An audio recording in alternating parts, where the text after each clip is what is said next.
तो शुरू में एक बात कही थी कि कामसूत्र में लिखा है किससे शादी करें किससे करें, इम्प्रेस करने की जरूरत नहीं है लोग जो आपको पसंद करते हैं, आप कैसे तय करें। कामसूत्र में द आइडिया इज गिवन कि किस तरह की औरत आपको ढूंढनी चाहिए is kind of weird, because I mean अजीब और गरीब चीज़ है। इट सेज कि अगर औरत का नाम र या ल से ख़त्म होता है तो उससे शादी मत करना। Don't ask why, it just says that. It says कि अगर उसका नाम है which is the name of a river या कोई माउंटेन या कोई पेड़ का नाम है तो उससे शादी मत करें।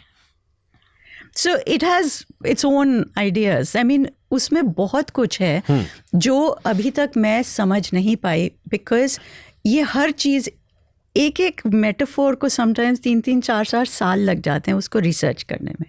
तो ये बहुत आहिस्ता आहिस्ता हो रहा है। जैसे मैं काम उत्सव की बात कर रही थी, जो ये काम उत्सव हैं these are not translated now, क्योंकि ये ब्राह्मण लोग नहीं जाके कर, पंडित नहीं करते थे जहाँ पर उनको बहुत सारा पैसा मिल रहा है, सब कुछ मिल रहा है। सो उन्होंने वो ट्रांसलेट ही नहीं की, because this was done by women.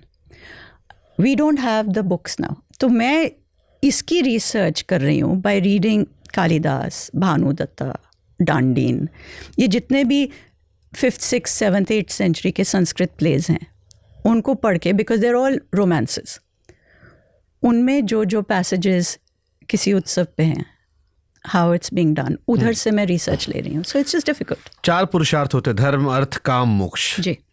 लेकिन कभी भी किसी स्पिरिचुअल आदमी से ये नहीं सुना गया कि मोक्ष भी इम्पोर्टेंट है। मतलब मोक्ष के लिए ये होता है सब त्यागना पड़ता है। हाँ। और त्यागने में सबसे पहले आपको अपनी ये लाइफ त्यागनी पड़ती है जिसमें हम काम की बात करते हैं। क्यों? क्योंकि दैट्स, आपने एक बात देखी है।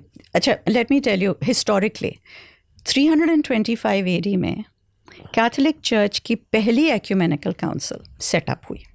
ओके, शुरू से दे स्टार्टेड सेइंग शरीर गंदा है, ये सिंफुल है, ये पाप है, सेक्स पाप है, शुरू से। बाय 342 AD उन्होंने पहली रिटन लॉ पास की कि oral and anal sex is forbidden, क्योंकि that is just for pleasure, उसके साथ प्रोक्रिएशन तो है नहीं ना। सेम टाइम जिस टाइम पर ये लिखा जा रहा है, वात्स्यायन उधर बैठे हुए हैं गंगा किनारे, कामसूत्र लिख रहे हैं, सेइंग कि ओरल सेक्स बहुत अच्छी बात है, इम्पॉर्टेंट है, प्लेजर बहुत इम्पॉर्टेंट है, आपका शरीर बहुत इम्पॉर्टेंट है। So these 2 things grew at the same time, the good and the bad. हम लोग बीच में एक ट्वाइलाइट जोन में फंसे हुए हैं because we have got it on both. But जैसे कॉमन परसेप्शन होता है कि बट इस प्रोसेस का मतलब है अगली पीढ़ी को लाना, रिप्रोडक्शन।